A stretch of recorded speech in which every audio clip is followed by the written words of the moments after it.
Welcome to the channel, the Code Purple Project. In today's video, we're unpacking a question that often causes confusion. What's the real difference between social anxiety and shyness? Whether you've experienced either yourself or know someone who has, you're in the right place. Let's begin. At first glance, social anxiety and shyness might seem similar. Both involve discomfort in social situations and a desire to avoid attention. But the impact they have on daily life, relationships, and self-confidence can be very different. Understanding these differences is key to finding the right support and coping strategies. We'll break down the symptoms, causes, and effects of social anxiety and shyness, helping you see why one might require more attention and care than the other. 1. Understanding social anxiety. Let's start by talking about social anxiety. Social anxiety, or social anxiety disorder, is a mental health condition characterized by an intense, persistent fear of being judged, embarrassed, or humiliated in social or performance situations. It goes beyond just feeling nervous or shy. People with social anxiety often experience overwhelming worry before, during, and even after social interactions. This fear can be so severe that it leads to avoidance of everyday activities such as talking to coworkers, attending social events, or even making phone calls. The symptoms of social anxiety are both emotional and physical. Emotionally, individuals feel a deep fear of negative evaluation. They may constantly worry about saying something wrong, looking foolish, or being rejected.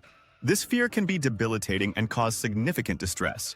Physically, social anxiety can manifest through symptoms like rapid heartbeat, sweating, trembling, dry mouth, nausea, and even panic attacks in some cases.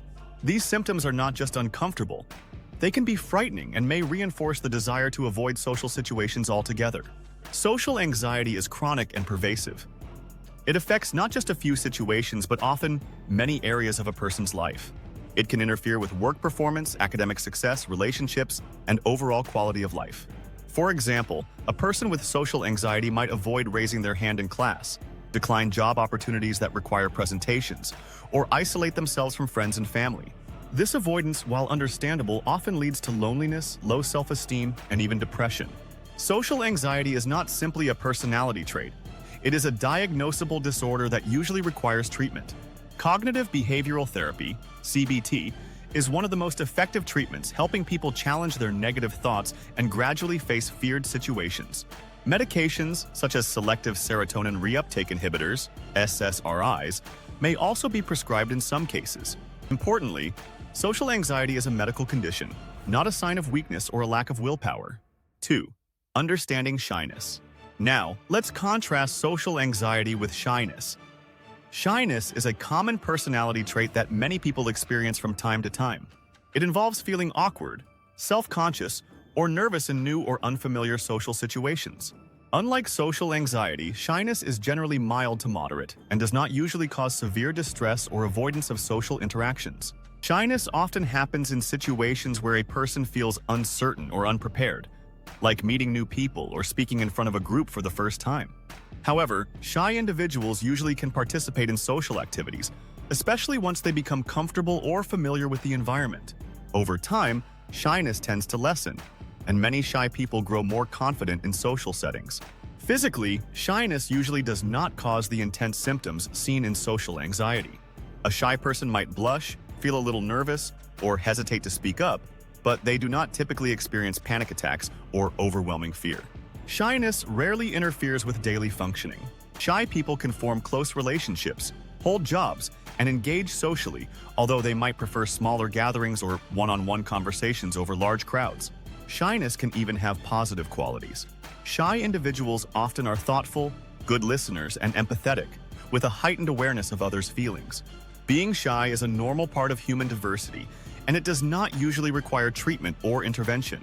The key difference between shyness and social anxiety lies in the intensity and impact of the feelings experienced.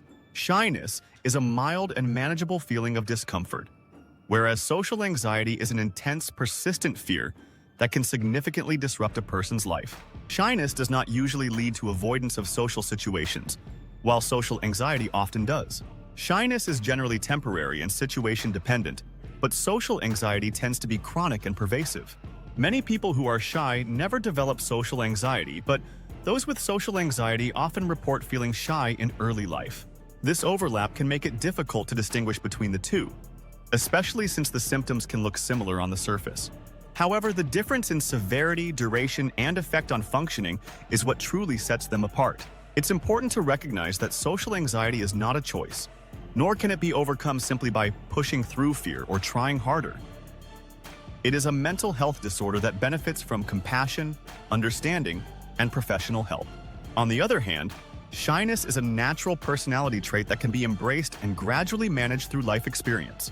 If you find yourself avoiding social situations out of fear, experiencing intense physical symptoms like heart racing or trembling when around others, or struggling to function in daily life because of your fear of judgment, it may be social anxiety. Seeking support from a mental health professional can make a profound difference. If you feel nervous but still manage to engage with others and the discomfort fades with familiarity, you are more likely experiencing shyness. Recognizing your social comfort zone and gently challenging yourself can help build confidence over time. In conclusion, while shyness and social anxiety both involve feelings of discomfort around others, they are fundamentally different. Shyness is common, mild, and manageable, while social anxiety is a serious condition that requires understanding and often professional treatment. Knowing the difference empowers us to support ourselves and others more effectively, and to seek the help that can improve quality of life. If this video helped you understand the real difference between social anxiety and shyness, don't forget to like, share your thoughts or experiences in the comments, send it to someone who might need this clarity, and subscribe to the Code Purple Project for more insightful content. Together, we raise awareness. Together, we break the stigma.